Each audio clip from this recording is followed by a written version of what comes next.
Greetings, ladies and gentlemen. Mike the Reaper 86 here. And on this momentous day, March the 14th, 2025, we're going to do something a little bit different. We will be reviewing an animated short made by my good friend Roger van der Weide. It's the International Moron Patrol's Pi Day special. I've chosen to review this particular short because, well, I wrote this episode. See? First, some context. International Moron Patrol is a comedic web series created by Roger van der Weide, starring a misfit group of heroes. Roger himself plays the role of the team's long-suffering manager, while the various other members of the International Moron Patrol, IMP for short, are played by Roger's friends. From awkward beginnings on Newgrounds, the series has developed from a vulgar cartoon rife with violence and nudity into an animated show with a somewhat more sophisticated sense of humor. I still wouldn't recommend it to kids, though. Or to adults who don't act like kids. Anyway, the Pi Day special was a little something I wrote to commemorate Ultimate Pi Day, which for those who don't know, occurred on March the 14th, 2015, 10 years ago today. Still don't know what I'm talking about? On that day, the date, when written out like so, was equal to 31415, the first 5 digits of pi, a mathematical constant representing the ratio of a circle's circumference to its diameter. If you've ever taken a geometry class, this should look somewhat familiar. And if you haven't, you're too young to be watching IMP. Go home. But first, have some pie. It's how a lot of people chose to celebrate Pi Day, myself included. Now, if you've been following Roger as long as I have, you know the man likes pie. It's a fun word and a fun dessert that also happens to be shaped like a circle. He would put references to pie in his cartoons all the time. In addition to this, one of the International Moron Patrol's most dangerous recurring villains is Mathsman, an evil genius math teacher with an obsession for numbers. When this occurred to me, I was struck by inspiration, and in the span of a single evening, wrote the script for this mini-episode. Here it is. By the way, the full title of the original script is Ultimate Pi Day of Doom, so there's some trivia for you, the production title of this episode. So without further ado, let's have a look at the animation and see what changed from the script down to the final product. One thing I need to address immediately is the date. This episode was, unfortunately, not published on Ultimate Pi Day. It was actually uploaded on March 14th, 2017, 2 years later, and this did confuse some people. The reason this wasn't published on Ultimate Pi Day is because that's the day I thought of it. And Roger couldn't exactly get it done that night. It would have put an awful strain on him. So he decided to hold on to the idea and publish it the next year, which we both forgot. Go us. So nearly 2 years later, I finally remembered this script existed and convinced Roger to take it off the back burner and animate the thing. He hadn't done anything with the IMP in a while, so it seemed like a good enough idea to him. And that's the mystery solved. You can all stop pointing it out now. Let's begin. The episode may have been a couple years late, but it is set on the day in question. It's written right here. See? The establishing shot was a little bit different in the script. I had it set inside the house, with the identity of the guest left a mystery until the door flings open. Get away from me! Not a major loss. Anyone who sees the thumbnail for this video will already know Mathsman is in it. Note the policeman standing motionless in the room. That was part of a joke that spanned multiple episodes. It had already concluded by 2017, but he was in my script, so there he is. It's a very special day today. Stay back! I got an umbrella! Ow! Fun fact about this umbrella gag. I intentionally wrote that as funny household item in the script, Mad Libs style. I figured I'd give the guy some latitude here to think of something absurd. Stay back! I've got a doily! Roger decided to get a physical gag out of it as well. Hey, if he wants to shove an umbrella up his nose, that's his business. Do you know what day it is? Security! There's a supervillain in the house. You're on security duty today. Sodi, what did I tell you about Bronny filling in for you? Another gag that was added. Branny's a literal toddler. She's like a kid with a garden hose playing fireman here. Mathsman. Hey, you're interrupting Bikini Ninja Baywatch over here. More actor improvisation. Bikini Ninja Baywatch, eh? Bikini and Baywatch in the same title sounds a bit redundant, but that show probably isn't high art anyway. Or maybe it is. The fellow with the horns is named Hentai Boy, so that tracks.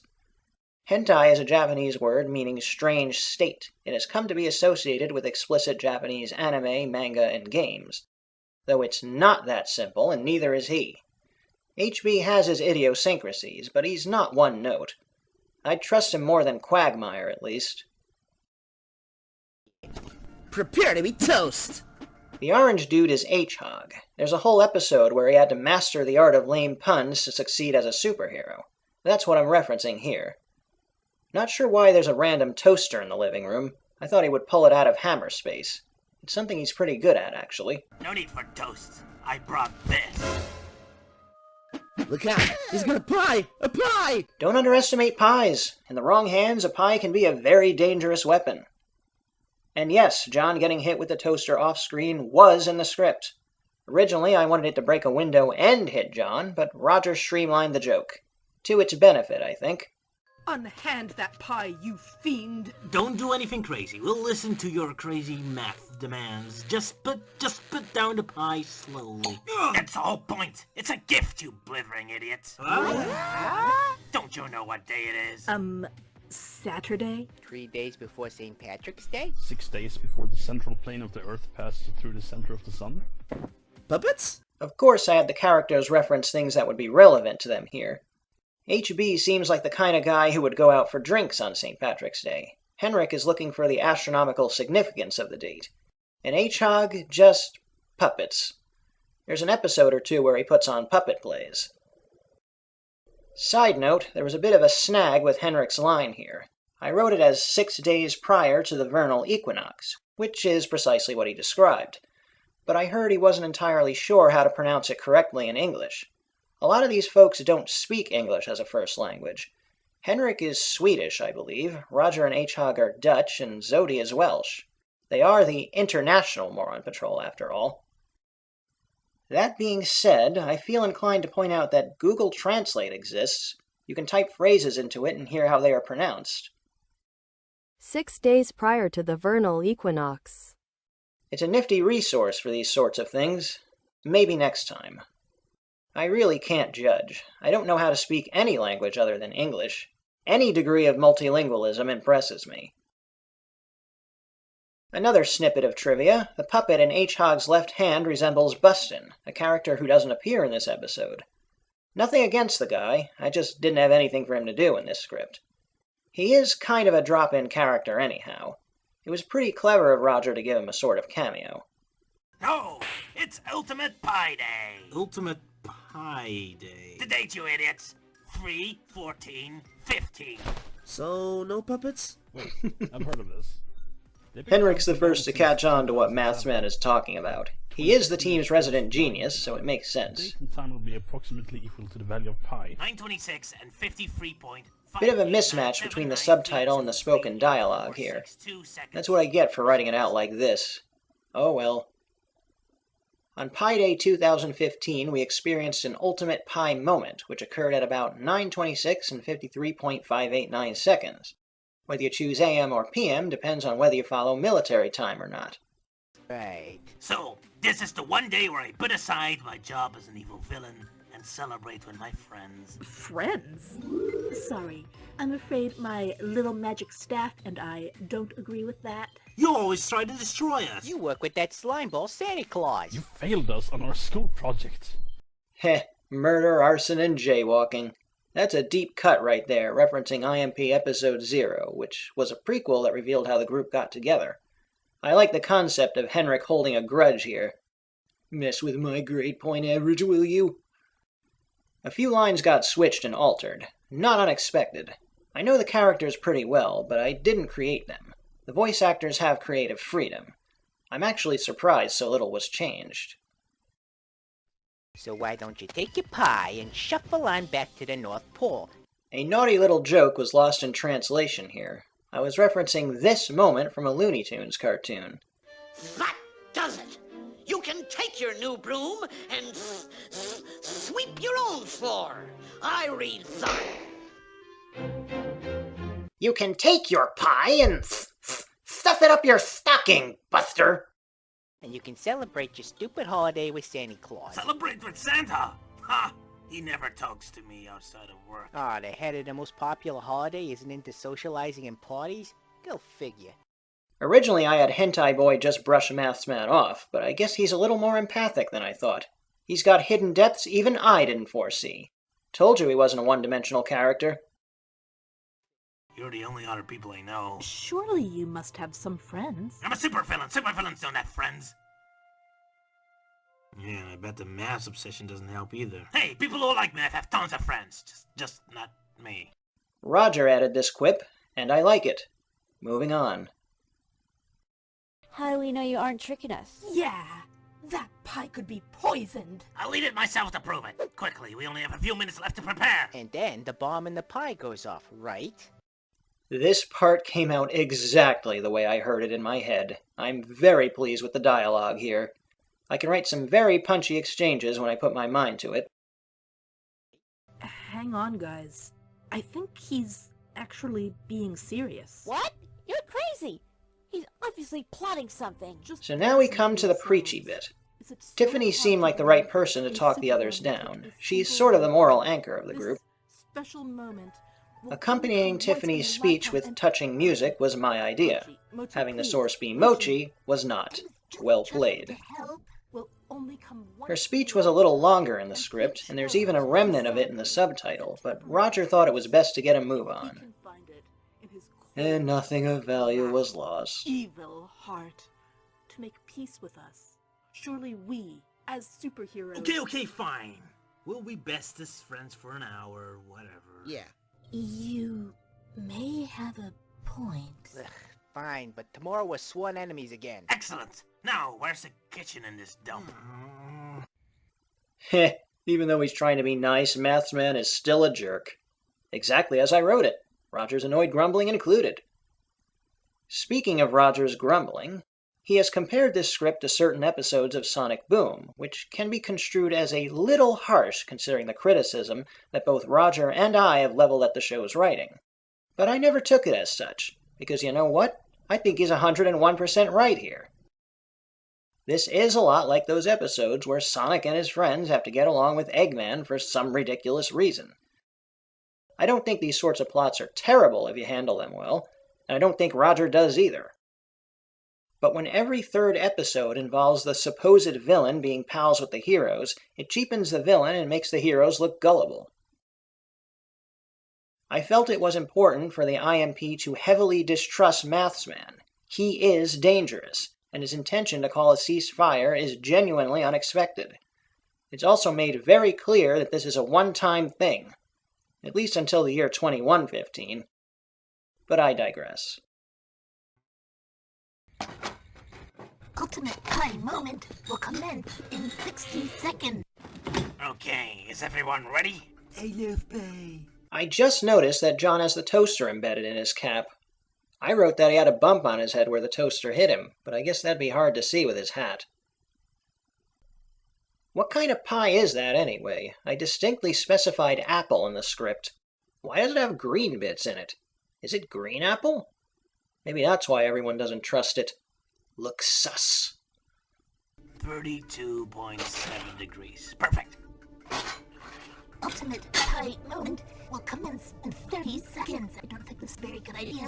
What? Beep boop. 25 seconds remaining. An ongoing joke, Mochi is completely sentient. She's a sophisticated artificial intelligence that just happens to look like a cute alarm clock. She doesn't hide it very well, but the only one who knows is Tiffany. Time for the final countdown. 15 seconds remaining. Oh yeah. 10, 9, 8, 7... H-Hug isn't worried at all. He's an immortal fire god, so even if the pie is a napalm bomb, he'd probably be just fine. John isn't all that worried either, since he can also resurrect from any injury via comedy. Ultimate pie moment! Let's eat. It's not poison. See? How are you gonna... Originally, I wanted the method Mathsman uses to eat without removing his mask to be a mystery to the viewer, but Roger decided to establish that he can absorb food through osmosis. Lore building! Still don't know how he did that. Naturally, Zodi and Branny would have their pie a la mode. That means with ice cream, for those who don't know. Ice cream is Zodi's trademark favorite food, and Branny is his child, so like father, like daughter. I had a line or two where Zodi needed to be convinced that the pie would be as good as ice cream, but it was cut for time. It's possible that he wasn't available to voice act. He's only got that one exclamation, which might have been recycled from a previous episode. Not sure. So, you waited 8 years for this moment, huh? No, I waited my entire life for this. Huh, interesting. Well, if it involves pie, it's okay, I guess. I've always wondered, what is the 100,000... Dang, Henrik, we need to get you a good filter for that microphone. I need one too. You wouldn't believe the number of additional takes and editing I have to do for these sorts of videos. It's 6. I don't count at 3, though. Ah, of course. And 1001? Huh? That would be 4. Oh, and 1002nd? I honestly wasn't entirely sure how to end this episode. I was thinking Henrik would ask Mathsman a series of questions until his brain overloads or something. End it with a literal bang. But this works too, Henrik egging Mathsman on ad nauseum. An egghead egging on an egghead. These two would probably be friends if they weren't on opposite sides. Also, my script is mathematically inaccurate. The 100,000th digit of pi, or the 99,999th decimal place, is 4, not 1. Whoops. Mathsman got it right, though. The 100,000th decimal place of pi is 6, and the one following it is indeed 4. Of course. That's just what I get for writing a character who is better at math than me. Oh, and 1002nd? This is going to be a long night. And yeah, that's it. Short and sweet. A bit rushed, a couple missed opportunities here and there, and some improvisation that bettered, or at the very least didn't harm the script. I think it came out all right. It's well known that IMP has a lot of fans, and that a ton of them want to join or at least contribute to the series. But if you want to contribute to a series, I feel this is the proper way to do it. Use the characters provided, rather than shoehorning in your own Mary Sue. It's a lesson I had to learn. Anyway, happy Pi Day! Thanks for watching, and thanks again to Roger, Steph, Cornsilk, H-Hog, Henrik, and Hentai Boy for making my script a reality. You guys are cool. Well, I'm off to have some pie. This is Mike the Reaper 86, signing off.